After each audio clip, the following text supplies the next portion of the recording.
Whoa. Okay, this is getting intense right off the bat. Mayday, mayday. And then lies das Logbuch so vor. Yeah, it's a bit unnerving. So this is what we're diving into today. We've got a hard drive here sent in by one of our listeners, and boy, oh boy, have they unearthed a rabbit hole. It's a deep one. We're talking fragments of Dozakru logbook, hashtag 494, which, okay, that's intriguing in itself. Right. But then, bam, we find what appears to be Nova Crew logbook, hashtag one totally unexpected. And of course, the burning question is, how does all of this tie into the MWF mystery? That's the core of our deep dive today. You've brought us a puzzle, and we're going to try to put the pieces together. Absolutely. And it's a sprawling one. You've got the Doza crew, their philosophical musings. Then you've got the Nova crew facing some sort of, well, almost apocalyptic situation under this Graf Paste, who sounds like a real piece of work, by the way.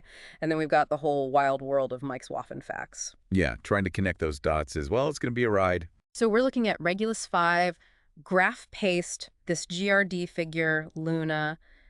Any hints of a portal that Mayday definitely suggests something like that. And then those secret weapons from MWF episode 605. Episode 605, Yeah. yeah, we're going there. Plus, anything else that, jumps out at us along the way. I think the immediacy of that Mayday message, the that's logbook so forth, tells you that something's really wrong. It's a desperate plea. It is, and it sets the tone for everything we're about to unpack. Exactly. So we've got these cryptic Doza crew entries, the Nova crew's warnings, and we need to see how Regulus 5, Graph Pace, and all these other elements you mentioned fit in. Exactly. Because it feels like, I don't know, it feels like we're right on the edge of uncovering something big here, some kind of connection between these worlds that on the surface seem completely separate. But the way you laid it out, it's all starting to come together. There's definitely a pattern emerging, and that urgency, that's what really pushes us to dive in. Let's start with Doza Crew Logbook, hashtag 494, Fragment P. Even in the short piece, it's packed with, well, it's thought-provoking, Yeah. Starts with this voiceover, almost like a dream, asking these huge questions about humanity, truth, our place in the universe. Very philosophical, all right? Hey.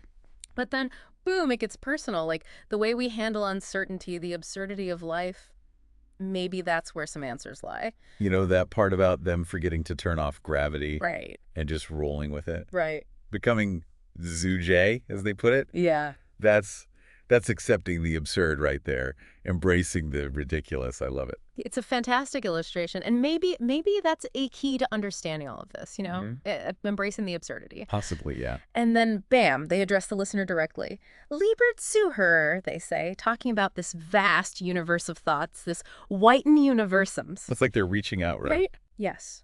Across time and space, maybe even dimensions. They're inviting us into this shared experience. And then the questions start coming. The big ones. What were the defining moments that pushed them past known limits? What drives this insatiable need for answers, this unaufhörliche Drängantor, you mentioned that earlier, and what kind of courage does it take to step into the overwhelming emptiness? This Drängantor, this need for answers, it seems like that could be a connection between everything. Right. The Doza crew, the Nova crew, even Mike with MWF, they're all searching, pushing boundaries. And the courage to face the void, Mut in die überwältigenden Leerraum zu treten. Well, that's especially relevant if we're talking about interdimensional travel. Right. Portals, other realities. Exactly. And then they hit us with this call for introspection. Okay. Stellen wir sicher nach wer innen zu schauen, nicht wahr? We need to look inward, ask the hard questions. Maybe the answers aren't just out there, but inside us too. Okay. Yeah, I see that. They're prompting us to examine our own understanding, our own biases. And then the lyrics, they quote, Mit jedem Takt brechen wir alte Bande.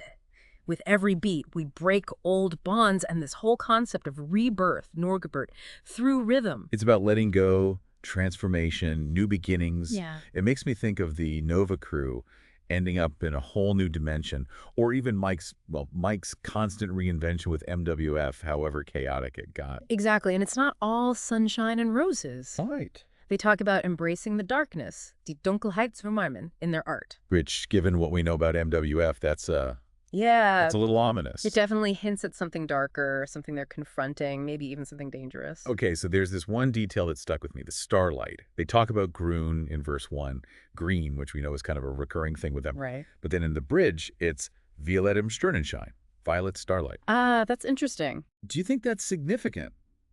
Like, could it mean they've changed locations? Or the nature of the stars themselves has shifted. Or maybe, and I know we've tossed this around, a change in realities. That's a sharp observation. It could be any of those things. A different environment, a different dimension. Maybe the stars themselves are, I don't know, fundamentally different in this other reality. Right. And then you've got the planets awakening, the atmosphere going haywire. They say it's spent, acting strangely. Yeah, it's all very, very active, like something's happening. Exactly. There's this pulse, this surge, something undeniable. And then Regulus 5, they describe it as schleichenden Gezeiten, creeping tides. Oh, that's powerful. Right. It's like this slow, inevitable force, a danger approaching. And it becomes even more chilling when you consider the Nova Cruz message, their warning. Regulus 5 is eine Falle. Regulus 5 is a trap. Exactly. Yeah. So maybe the Doza crew, they were sensing this pull towards something dangerous. Yeah. And that last line, ein letztes Leuchten und ein grelles Aufbäumen.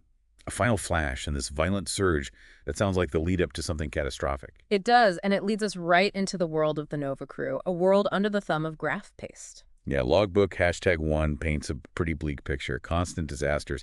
And this graph paste, he's not just incompetent, he He's downright evil. is rich, powerful, zero empathy, a real villain. And it's all building up to this end of the world scenario with the sun going haywire. They decide to send a bomb into the sun, a pretty drastic solution. And we get this interesting crew of volunteers. Interesting is one way to put it. You've got Florian, a.k.a. GRD, the botanist pilot, who's also, let's be honest, a total stoner. And prone to forgetting things. Not exactly ideal for a mission this important. Right. Then there's Karina, the verwirrte aber sympathische Goahex, the confused but likable Goa witch, good with weapons, but also prone to mushroom-induced hallucinations.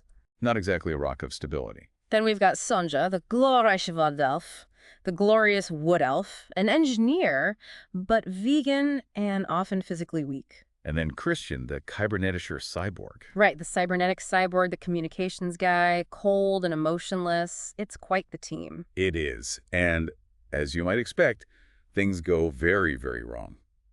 Florian, well, he messes up the programming, and instead of stabilizing the sun, he accidentally intensifies it, Earth gets incinerated, and his last thought is basically, Scheiße, ich hab die Welt perfekt. Pretty much sums it up. Darkly comedic. Yeah. But then, hold on, because instead of total annihilation, the explosion rips a hole in space-time, and the Nova crew gets flung into this paradise, the seemingly perfect parallel dimension. They're welcomed as heroes, Florian finds Luna, happy ending. Right. But then we get that Mayday message, that fragmented transmission, and that's where the whole happy ending gets flipped on its head. Yeah, it changes everything. It warns us about Luna. Nix trauen, don't trust her. It mentions GRD and this impending catastrophe. And then, bam, Regulus 5 is Nafada, echoing the Doza crew's earlier warning. That connection is huge, and it raises so many questions. What kind of trap is Regulus 5? A place, a state of being, something more sinister? And Luna, why the warning after this joyful reunion? What's going on? The message also mentions the mainframe, and there's this desperate plea for help, Helfduns. Then the transmission gets all garbled, this Grollanderton, like a rumble, starts building, and then we get those last few words. Der mainframe.life. Kairem, the crew rakes s. Doza oder, what their mainframe. GRD being Chlorian, that's a major link. Connecting the Nova crew directly to whoever this GRD is in the Doza crew context, maybe even MWF. And the mainframe, that's a recurring element. We need to keep that in mind. Definitely. And Kairem, in that final message, that ties into the MWF stuff, doesn't But it? it does. Kai Rem, the new sound engineer in MWF Season 3, after Ramonka vanishes. Right. So he's not just some random tech guy. He's part of this whole mess. Exactly. And speaking of MWF, remind us about that whole chaotic situation. Okay, so MWF, Mike's Waffen Facts, it was this, chaotic social experiment. Weapons, fringe history, conspiracy theories, hosted by Mike, Ricard, and Ramonka. And it got progressively weirder, right? Oh, yeah. The Doza crew, they did this analysis of the episodes, and they pointed out these recurring elements. Schwarten, the shady weapons supplier. Gasbold, Mike's supposed dad, telling these increasingly outlandish stories. Their arch-bombing drinking game, the weapons getting stranger and stranger, and just this overall feeling of, things spiraling out of control. Yeah, you can feel the tension building. And then episode 605, Revision, that's where it all goes haywire. Right. They're testing these prototype weapons, supposedly from German Peace Works, and things get Well, strange. Strange is putting it mildly. You've got weird noises, chemical smells, this sulfurous fog. Then Mike screams, the video cuts out for a bit, and when it comes back, the room is trashed, Hmm. and there's this, well, this burned figure, almost certainly Mike. And then the camera focuses on this large metallic being with glowing eyes right before this ear-splitting roar cuts the transmission. And they suggest this metallic being could be connected to the Hellier handguns Mike was showing off earlier. Yeah, these powerful energy weapons. Mhm. So was this all caused by Mike's obsession with experimental weapons? Did he accidentally summon something? Could be, and it leads directly to those secret weapons in episode 605 that we wanted to focus on. These weren't just guns, they were something, well, something else. Potentially reality bending, that's what the analysis suggests. And we can't forget about the Fliesentisch, the tiled table. Mike, in his increasingly frantic voicemails to Romanka, he keeps saying it's the key, the answer to everything. He describes it as this place or this state of being where normal rules don't apply. It was almost sacred to him. What kind of answers could a tiled table possibly hold? It's bizarre. It is. And then Romanka disappears after episode 563, total silence. And then Kyrem shows up in season 3, all these audio glitches, whispers. It's like he's more than just a sound engineer. He's definitely connected, especially considering that Kyrem pops up in the Nova Crew message. And then there's the Doza Crew album, Oder Watt, with names straight out of MWF, like MLRKD and yes, Kyrem. Released online, unofficially, almost like it was meant to be found, but not announced. Deliberately placed. Yeah. And some of those tracks, the weird utterances, the distorted voices, it makes you wonder if it's not just music. You know, maybe there are messages hidden there or fragments from the MWF era. Encrypted, maybe? Right. And Hello Tudo Funk. Apparently it might have actual studio recordings from Mike's Schwartenbunker, his recording space with Romanka, maybe even the MWF intro music. Blurring the lines between reality and, well, whatever MWF was. And the cover art for Neon Gelb confirms that Meckel is Mike. It's like these two worlds are bleeding into each other. They are, and it gets even creepier when you think about the Doza Crew track, Dina. They talk about Mike's seltsamen humor, his strange sense of humor, and that line about spitting into a glass to make it look fuller. Yeah, that always seemed like a weird joke. But in the context of what happened with MWF, the violence, his disappearance, it takes on a whole new meaning. Like a dark foreshadowing. Exactly. And then there's the song Sieger, Winner, with that reference to a hole in the head. Is that metaphorical, the psychological damage from everything, or is it literal, connected to that metallic entity in episode 605? Good point. And you mentioned earlier the connection between that metallic entity and Christian, the cyborg from the Nova Crew. Yeah, the shared description of metallic, the Right. connection to technology, weaponry. Could Christian somehow be that entity? Transported, transformed? We don't know. Okay, so before we wrap up, we have to talk about the Kloboterman. Ah, yes, the Doza Crew's favorite chaotic trickster. Ancient, exists in both the physical and digital worlds, causes mischief, pulls strings. Like a digital Loki. Right. Could it be behind all of this, orchestrating some grand cosmic prank, or maybe something more sinister? It's definitely a possibility. Okay, so let's go back to that fragmented message, the one that started this whole deep dive. Oh, Kafrut's Mayday came. Mayday. Here's the Overcrew Crew. Mike Rickard. Mayday. Leist das Logbuch sofort der Mainframe.